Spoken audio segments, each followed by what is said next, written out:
Continuamos hoy, amigo oyente, nuestro recorrido por el libro de Levítico. En nuestro programa anterior tocamos brevemente en el último aspecto que estamos considerando en nuestro estudio del capítulo 15 de este libro de Levítico. Este aspecto es la repugnancia de los flujos y los reglamentos para ellos. Así es que vamos a leer hoy una vez más los versículos 31 al 33 del capítulo 15. Así apartaréis de sus impurezas a los hijos de Israel, a fin de que no mueran por sus impurezas, por haber contaminado mi tabernáculo que está entre ellos. Esta es la ley para el que tiene flujo y para el que tiene emisión de semen, viniendo a ser inmundo a causa de ello, y para la que padece su costumbre, y para el que tuviere flujo, sea varón o mujer, y para el hombre que durmiere con mujer inmunda. Los pecados sexuales son los que se consideran con mayor énfasis al final del capítulo 15, tocante a los flujos.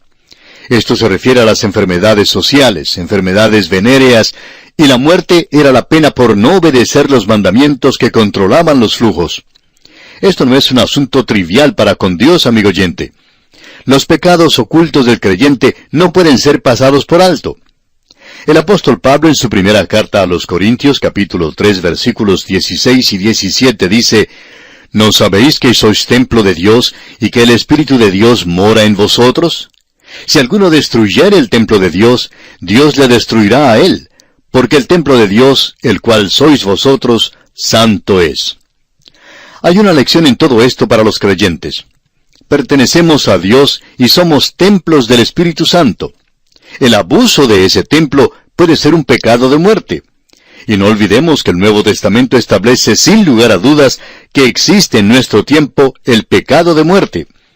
Dice el apóstol Juan en su primera carta, capítulo 15, versículo 16, «Si alguno viere a su hermano cometer pecado que no sea de muerte, pedirá, y Dios le dará vida». Esto es para los que cometen pecado que no sea de muerte. Hay pecado de muerte, por el cual yo no digo que se pida. Es posible que un creyente cometa un pecado por el cual Dios lo lleve hasta su presencia. En tales casos, dice la Biblia que no vale la pena orar por tal persona porque Dios se lo va a llevar. Pero ¿cómo puede saber uno lo que es ese pecado? En realidad, tenemos que admitir que no lo sabemos. Pero debemos recordar que Dios trata a los suyos con juicio cuando es necesario. Ahora, eso no significa que todos los que mueren son llevados bajo juicio. Sin embargo, existe el pecado de muerte. Dios lleva a sus hijos cuando continúan siendo desobedientes. La desobediencia puede caer en esta esfera de los pecados secretos. Todo esto revela que el pecado es detestable y que Dios es santo. Solo la sangre y el agua pueden limpiarnos del pecado. Isaías dice en el capítulo 59 de su profecía, versículo 2, «Pero vuestras iniquidades han hecho división entre vosotros y vuestro Dios, y vuestros pecados han hecho ocultar de vosotros su rostro para no oír». El Hijo de Dios tiene que reconocer esto, y entonces confesar sus pecados. Puede haber pecados ocultos o secretos que el creyente no confiese. Si entonces Dios lo mata, no le echemos la culpa a Dios. La culpa la tiene el individuo que rehúsa arreglar sus cuentas con Dios. Una madre bien puede amonestarle a su niño a que no pelee con el muchacho de al lado. Le dice que si no pueden jugar sin pelear, tiene que venir adentro. Ella puede darle esta amonestación muchas veces, pero al fin ella sale y agarra a su precioso Jaimito y lo trae a su casa. Jaimito dice, «Pero mamita, yo no quiero quedarme adentro». Pero en la casa se queda. No quiere quedarse adentro, pero tampoco quiere obedecer. Amigo oyente, Dios gobierna con rigor y exactitud. A veces uno de sus hijos sigue pecando y comete un pecado de muerte. El padre simplemente se lo lleva a su casa y no lo deja más en el mundo. Vivimos en una edad en que el hombre se ha enloquecido en cuanto al sexo.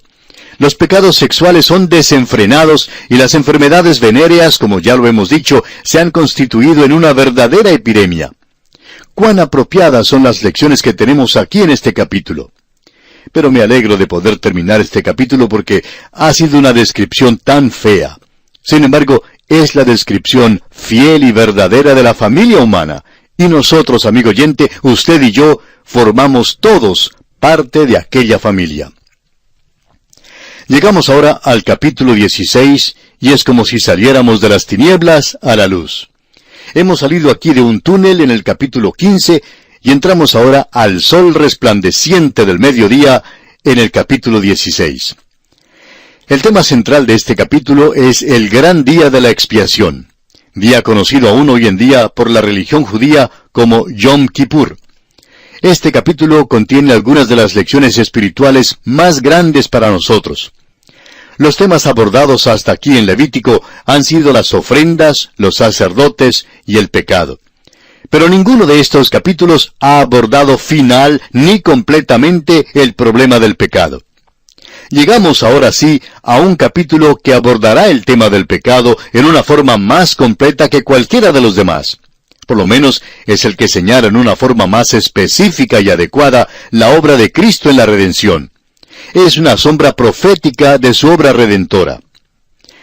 El apóstol Pablo dice en su carta a los Colosenses, capítulo 2, versículos 16 y 17, «Por tanto, nadie os juzgue en comida o en bebida, o en cuanto a días de fiesta, luna nueva, o días de reposo, todo lo cual es sombra de lo que ha de venir, pero el cuerpo es de Cristo».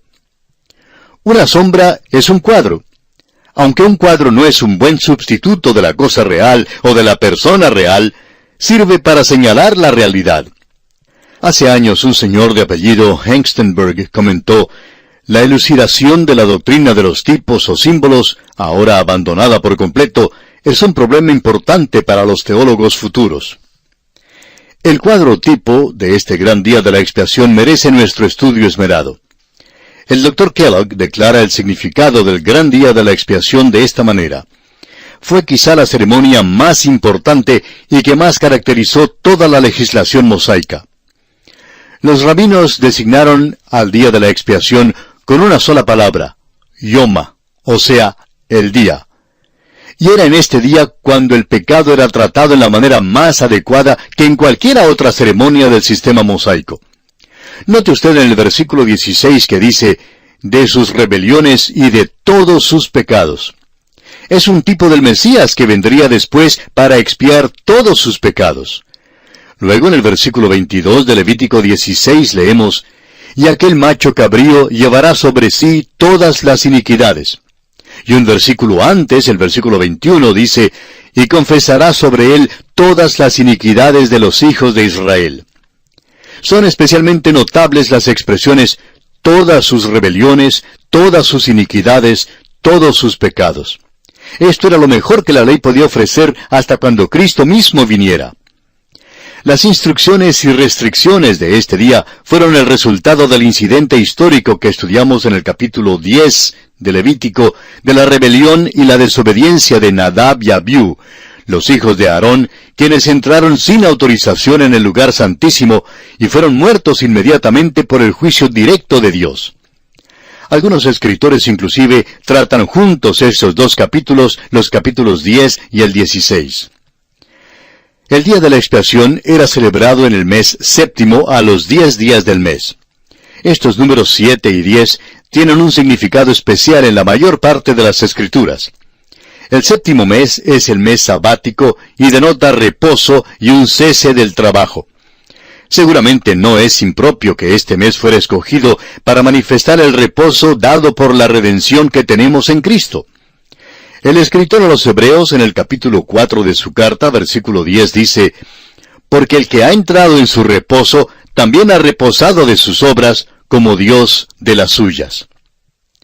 Ahora 10 es otro número sobresaliente en las Escrituras y parece dar la idea de aquello que expresa la perfecta y completa voluntad de Dios.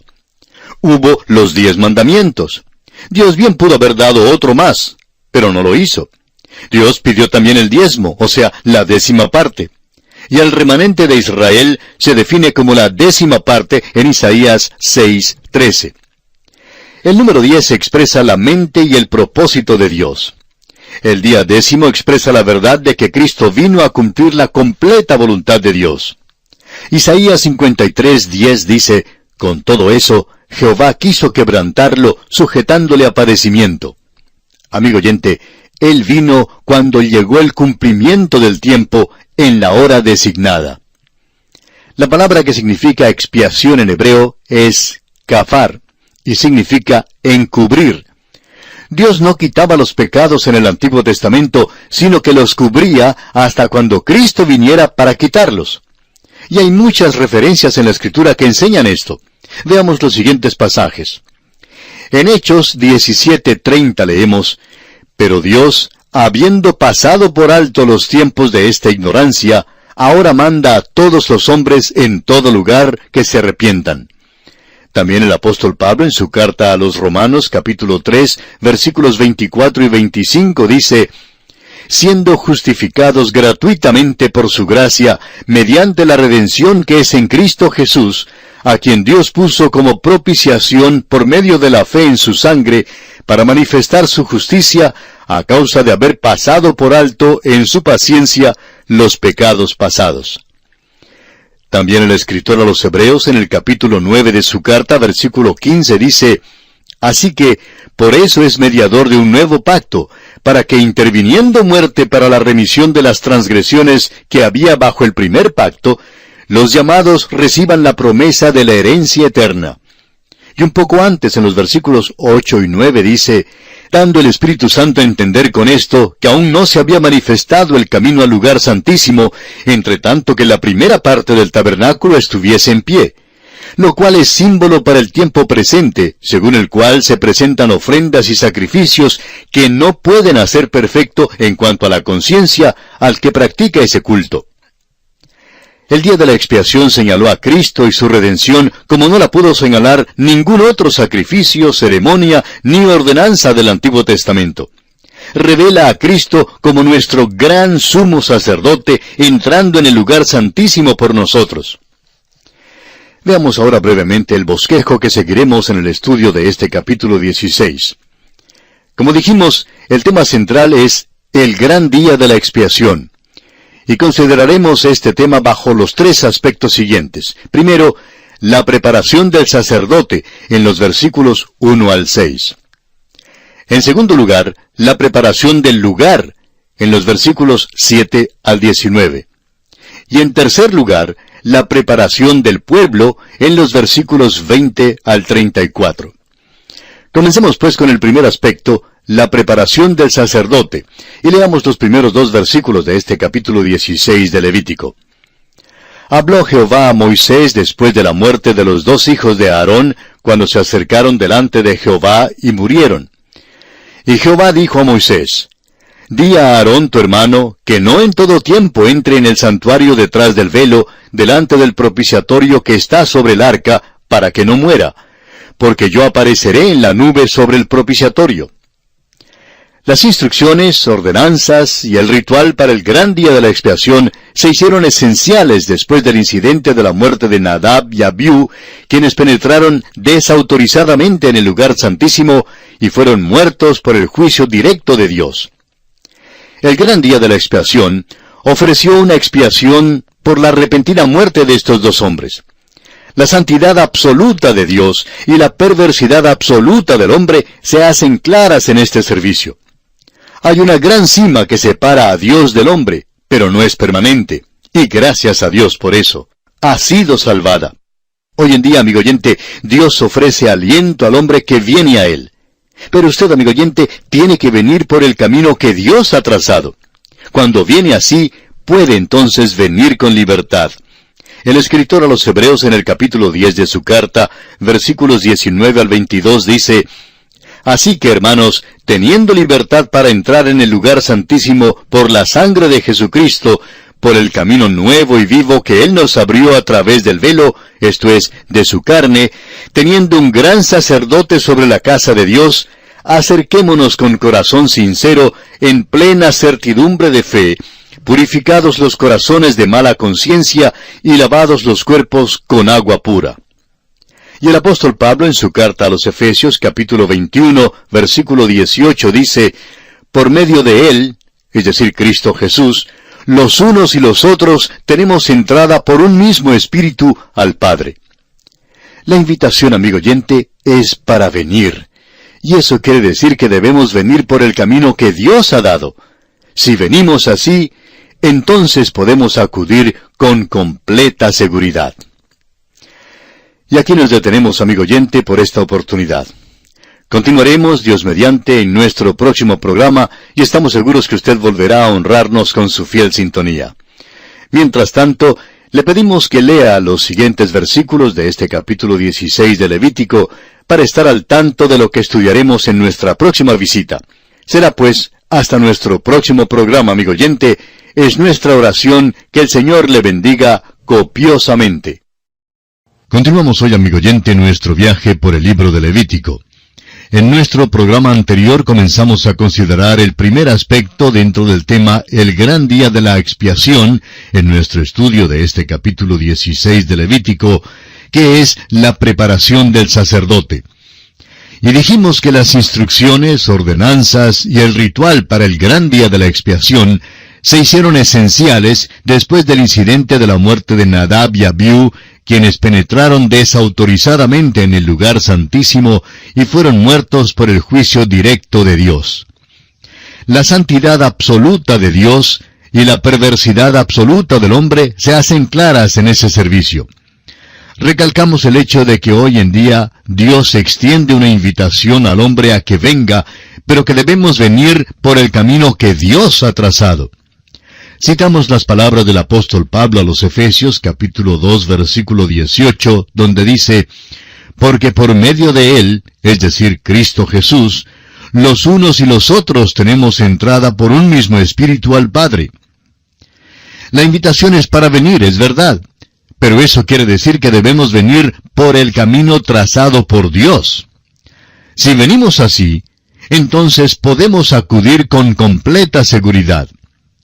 Ahora usted notará que todo esto se hizo porque estos dos hijos de Aarón se habían metido indebidamente en el lugar santísimo.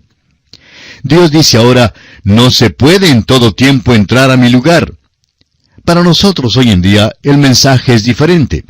Para nosotros sí es posible en cualquier tiempo y en cualquier lugar entrar en la presencia de Dios.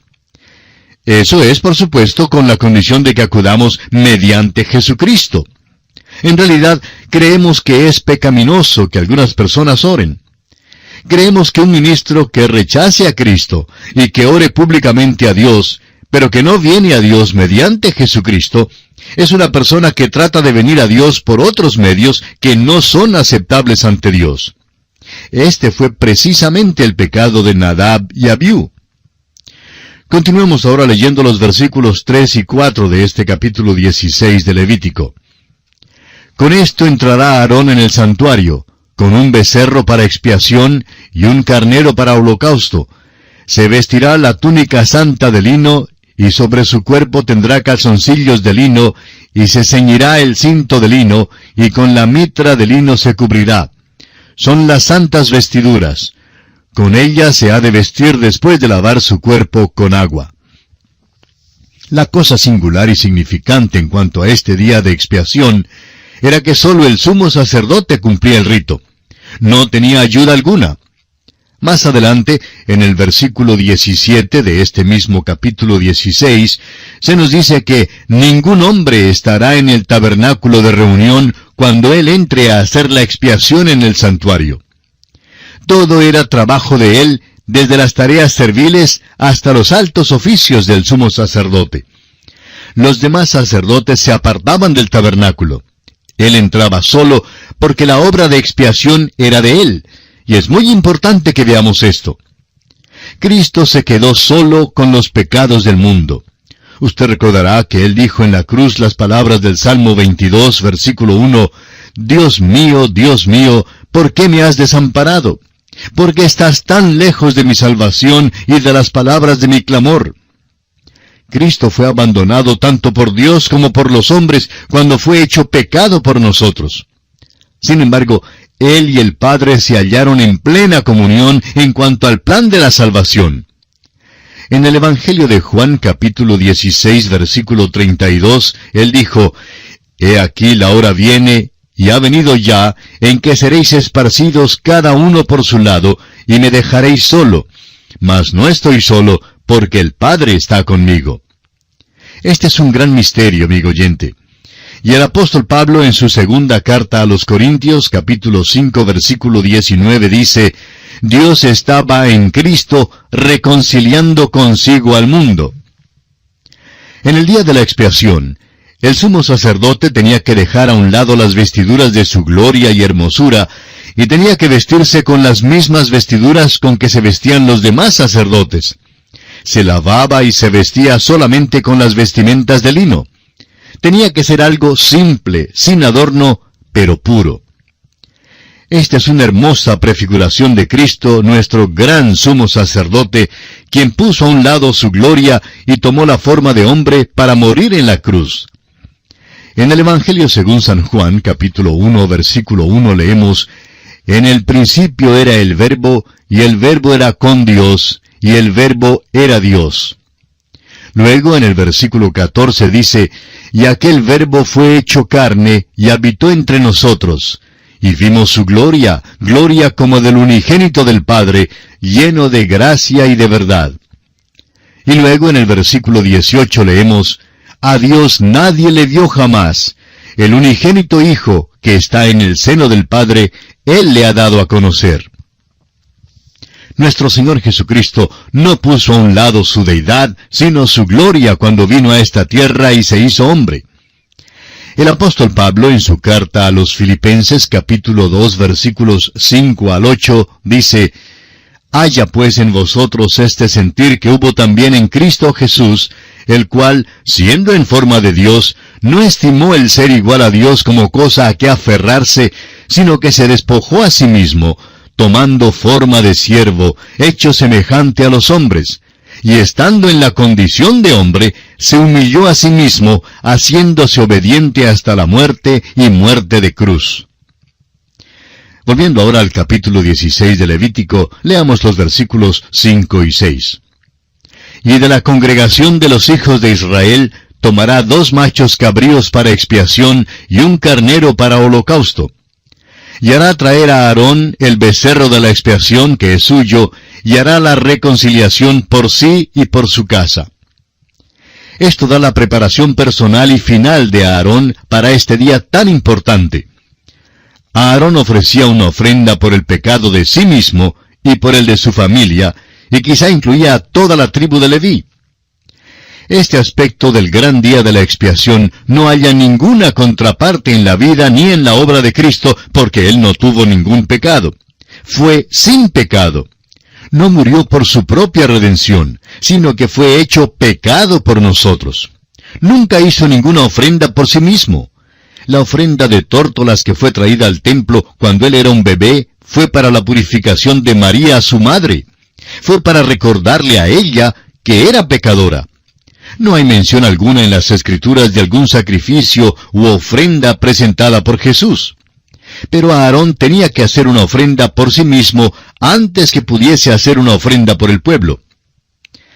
Y pasamos ahora a considerar el segundo aspecto en nuestro estudio de este capítulo 16 de Levítico, que es la preparación del lugar. Leamos entonces los versículos 7 al 14 de este capítulo 16. Después tomará los 2 machos cabríos y los presentará delante de Jehová a la puerta del tabernáculo de reunión. Y echará suertes a Aarón sobre los 2 machos cabríos, una suerte por Jehová y otra suerte por Azazel. Y hará traer a Aarón el macho cabrío sobre el cual cayere la suerte por Jehová, y lo ofrecerá en expiación. Mas el macho cabrío sobre el cual cayere la suerte por Azazel, lo presentará vivo delante de Jehová, para hacer la reconciliación sobre él, para enviarlo a Azazel al desierto. Y hará traer a Aarón el becerro que era para expiación suya, y hará la reconciliación por sí y por su casa, y degollará en expiación el becerro que es suyo. Después tomará un incensario lleno de brasas de fuego del altar de delante de Jehová, y sus puños llenos del perfume aromático molido, y lo llevará detrás del velo. Y pondrá el perfume sobre el fuego delante de Jehová, y la nube del perfume cubrirá el propiciatorio que está sobre el testimonio, para que no muera. Tomará luego de la sangre del becerro, y la rociará con su dedo hacia el propiciatorio al lado oriental, hacia el propiciatorio esparcirá con su dedo 7 veces de aquella sangre. Es bueno que notemos aquí que los 2 machos cabríos constituían una ofrenda por el pecado. Cada uno presentaba un aspecto distinto de la remisión del pecado. Uno era ofrecido como una ofrenda por el pecado. El otro era llevado al desierto. El macho cabrío que era enviado al desierto era designado víctima propiciatoria. La palabra hebrea es lo azazel. Ya ha habido alguna confusión en cuanto a su significado exacto. Esta palabra se usaba especialmente en referencia al macho cabrío y a su envío al desierto. Según el criterio de la versión de los 70, de Lutero, de Queloz y de Andrés Bonar, significaba una marginación absoluta y completa. El doctor Endersheim le da el significado de irse por completo. Es importante recordar, sin embargo, que este macho cabrío marginado es definitivamente una parte íntegra de la ofrenda por el pecado. Una era la suerte que caía sobre el macho cabrío que sería enviado al desierto, y otra la que caía sobre el que tenía que ser ofrecido. Ahora, antes que se hiciera algo a los machos cabríos, Aarón tenía que entrar en el lugar santísimo con la sangre del becerro aplicada para su propia purificación y para los de su casa. Por tanto, no es exacto decir que el sumo sacerdote entraba una sola vez. Entraba un solo día en el año, pero tenía que entrar 2 veces en aquel día. El altar de bronce estaba en el atrio. El becerro para la ofrenda por sus propios pecados sería sacrificado como en el caso de cualquier otra ofrenda por el pecado. Pero se añade algo nuevo en la conclusión de la ofrenda. Tenía que llevarse la sangre del becerro. Estamos confiados de que al entrar en el lugar santísimo y al pasar por el lavacro, se lavaría las manos y los pies. Luego, en el lugar santo, tomaría un incensario lleno de brasas de fuego del altar del incienso y un perfume aromático. Pondría entonces este perfume sobre las brasas en el incensario cuando atravesaba el velo y entraba al lugar santísimo. La nube de humo llenaría entonces el lugar santísimo. Recordemos que el arca y el propiciatorio estaban en el lugar santísimo. El sumo sacerdote tomaría entonces la sangre del becerro que tenía en un tazón con él e introduciría su dedo en esta sangre para rociarla delante del propiciatorio 7 veces. La sangre allí hacía que la tapa del arca fuese un propiciatorio. Las 7 veces que hacía esto denotan una expiación completa y adecuada. Estamos seguros de que este era un día que infundía temor reverencial en el sumo sacerdote. Tenía que obrar con exactitud escrupulosa ante la presencia de Dios. La divergencia más pequeña de lo ordenado significaría su muerte instantánea. Es probable que ensayara el ritual muchas veces antes que tuviera lugar su cumplimiento. Y según lo que sabemos, ningún sumo sacerdote murió jamás en el lugar santísimo. Los únicos que murieron allí fueron Nadab y Abiú, los hijos de Aarón que penetraron, como hemos dicho antes, sin autorización alguna. Cristo fue hecho pecado por nosotros en la cruz. Y esta es la contraparte al altar de bronce en el tabernáculo. Entonces, como nuestro gran sumo sacerdote, Él entró en el cielo y ofreció su propia sangre por nuestros pecados. Ahora el mismo trono de Dios es un propiciatorio para nosotros. Todo esto se enseña con claridad en los capítulos 9 y 10 de la carta a los Hebreos. Mientras que a Aarón entraba con temor y temblor, a nosotros se nos convida a entrar con libertad, según lo expresa Hebreos 4:16, donde dice: «Acerquémonos, pues, confiadamente al trono de la gracia, para alcanzar misericordia y hallar gracia para el oportuno socorro». Donde Aarón no se atrevió a demorarse, y donde solo podía entrar un día en el año, se nos convida constantemente. Cristo nuestro sumo sacerdote llevó su propia sangre y el perfume aromático de su propia intercesión al cielo, y Él está allí hoy en día a la diestra de Dios intercediendo por nosotros. Ahora, después que Aarón había entrado por sí mismo y por los de su casa, tenía entonces que entrar nuevamente en el lugar santísimo por el pueblo. Leamos los versículos 15 al 19 de este capítulo 16 de Levítico.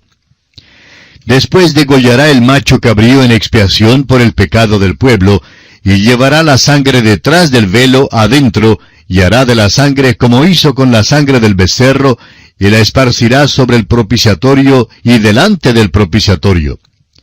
Así purificará el santuario a causa de las impurezas de los hijos de Israel, de sus rebeliones y de todos sus pecados.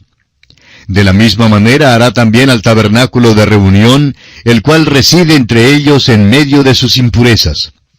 Ningún hombre estará en el tabernáculo de reunión cuando él entre a hacer la expiación en el santuario, hasta que él salga y haya hecho la expiación por sí, por su casa y por toda la congregación de Israel.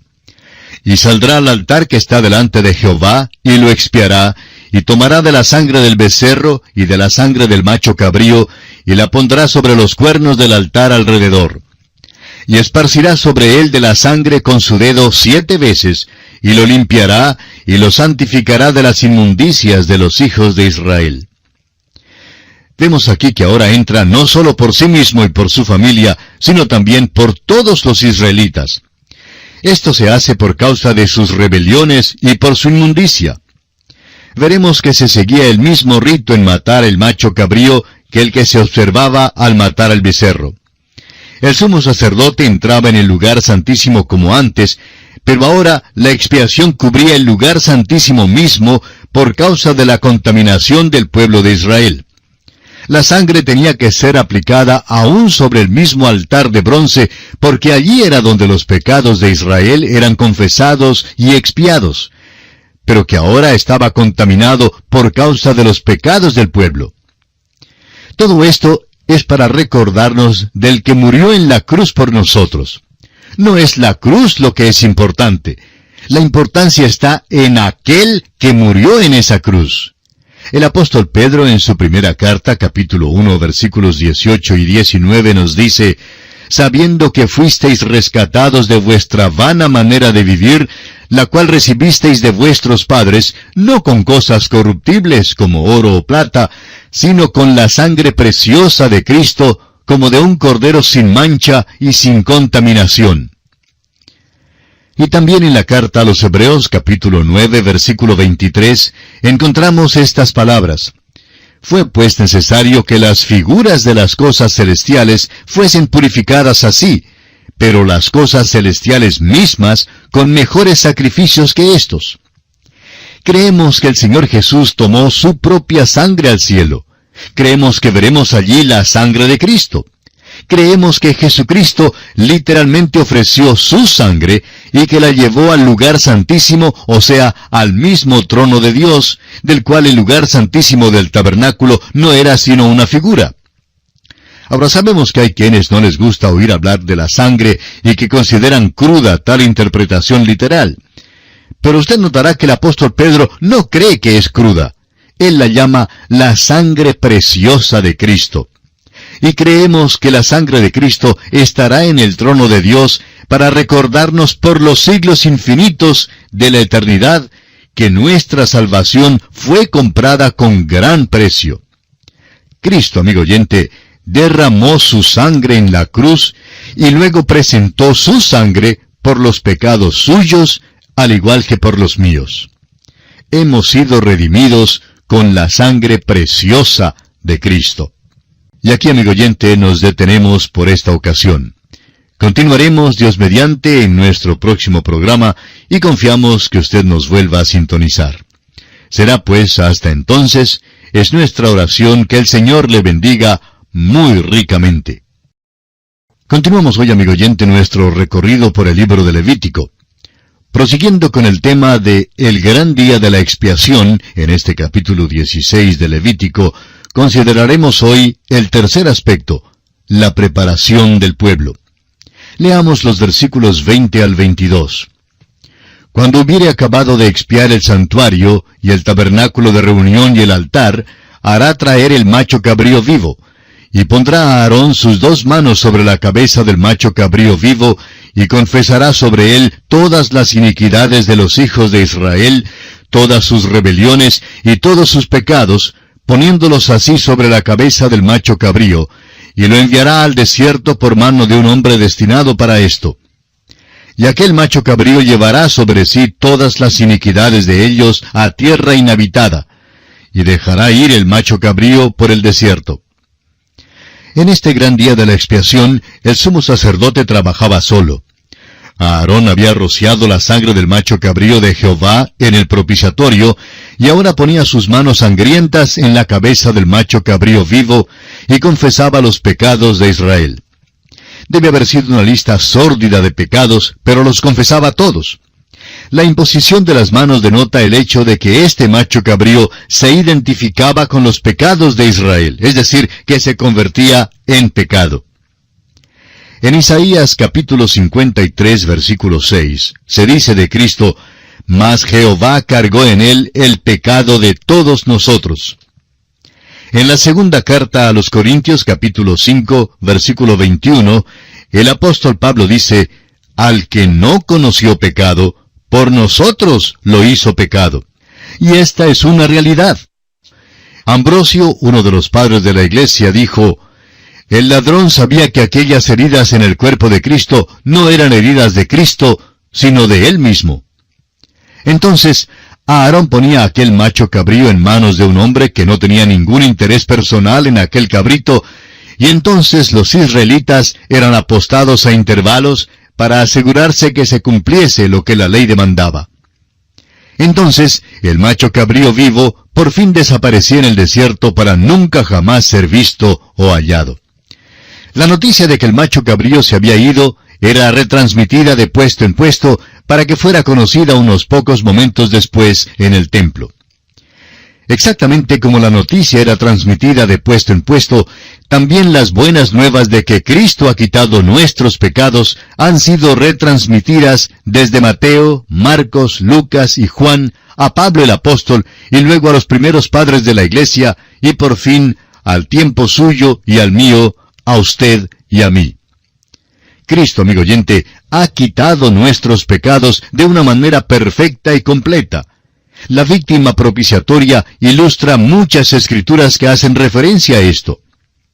En el Salmo 103, versículo 12 leemos, «Cuanto está lejos el oriente del occidente, hizo alejar de nosotros nuestras rebeliones». Isaías 38, 17 nos dice, «He aquí, amargura grande me sobrevino en la paz, mas a ti agradó librar mi vida del hoyo de corrupción, porque echaste tras tus espaldas todos mis pecados». También en Isaías capítulo 44, versículo 22 leemos, «Yo deshice como una nube tus rebeliones, y como niebla tus pecados.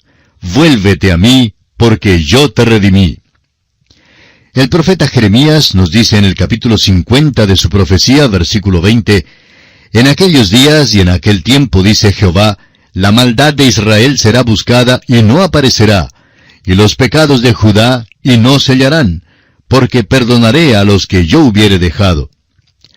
Y también en el capítulo 31, versículo 34, Jeremías otra vez dice, «Y no enseñará más ninguno a su prójimo, ni ninguno a su hermano, diciendo, conoce a Jehová, porque todos me conocerán, desde el más pequeño de ellos hasta el más grande, dice Jehová, porque perdonaré la maldad de ellos y no me acordaré más de su pecado». Ahora, ¿qué significa el gran día de la expiación para el creyente? Pues es también un día santo para nosotros. Cuando el sumo sacerdote está allí, con las manos sangrientas puestas en la cabeza del macho cabrío, pensamos en nuestro Señor en la cruz. Juan le señaló diciendo en el capítulo 1 de su libro, versículo 29, «He aquí el Cordero de Dios que quita el pecado del mundo». El apóstol Juan, en su primera carta, capítulo 1, versículo 7, dice, «Pero si andamos en luz, como Él está en luz, tenemos comunión unos con otros, y la sangre de Jesucristo su Hijo nos limpia de todo pecado». El decano Lowe ha dicho, «La fe transfiere nuestros pecados. Cristo los quita. Dios los olvida». Volvamos ahora al capítulo 16 de Levítico y continuemos leyendo los versículos 23 y 24. «Después vendrá Aarón al tabernáculo de reunión, y se quitará las vestiduras de lino que había vestido para entrar en el santuario, y las pondrá allí. Lavará luego su cuerpo con agua en el lugar del santuario, y después de ponerse sus vestidos saldrá, y hará su holocausto y el holocausto del pueblo, y hará la expiación por sí y por el pueblo. Con esto, el ritual del gran día de la expiación había sido consumado. Sin ser irreverentes, permítanos decir que todo lo que le quedaba por hacer a Aarón era lavarse y ordenar las cosas. Notemos una vez más que esto no tiene ninguna contraparte en Cristo. Cuando Jesucristo terminó su obra, se sentó a la diestra de Dios. Aarón no se atrevía a entrar en el lugar santo sino hasta después de otro año. Nuestro Señor se sienta a la diestra de Dios porque ahora no hay ninguna mancha de pecado sobre Él, aunque llevó todos los pecados de todo el mundo en la cruz. Continuemos ahora leyendo los versículos 26 al 28 de este capítulo 16 de Levítico. El que hubiere llevado el macho cabrío a Azazel, lavará sus vestidos, lavará también con agua su cuerpo, y después entrará en el campamento. Y sacarán fuera del campamento el becerro y el macho cabrío inmolados por el pecado, cuya sangre fue llevada al santuario para hacer la expiación, y quemarán en el fuego su piel, su carne y su estiércol. El que los quemare lavará sus vestidos, lavará también su cuerpo con agua, y después podrá entrar en el campamento. El versículo 25 dice que el sebo de la ofrenda por el pecado se trata como holocausto. Ahora, el que llevaba al macho cabrío al desierto era contaminado por haber entrado en contacto con el macho cabrío vivo, y tenía que lavarse a sí mismo y sus vestidos. Los cadáveres del becerro y el macho cabrío que se había ofrecido eran llevados fuera del campamento y quemados, y los que hacían esto también tenían que lavarse. Amigo oyente, Dios inculcó en el corazón de estos israelitas el hecho de que eran pecadores perdidos. Y aún hoy día, Dios nos demuestra que Él es santo y que el pecado aparta al hombre de Dios. Estábamos apartados de Dios por causa del pecado, pero vino Cristo y murió por nosotros. Él es quien quitó nuestros pecados cuando entró en el lugar santísimo con su propia sangre. Leamos ahora los versículos 29 al 34 de Levítico capítulo 16. Y esto tendréis por estatuto perpetuo.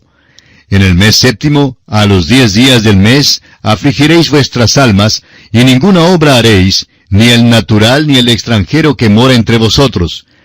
Porque en este día se hará expiación por vosotros, y seréis limpios de todos vuestros pecados delante de Jehová. Día de reposo es para vosotros, y afligiréis vuestras almas. Es estatuto perpetuo.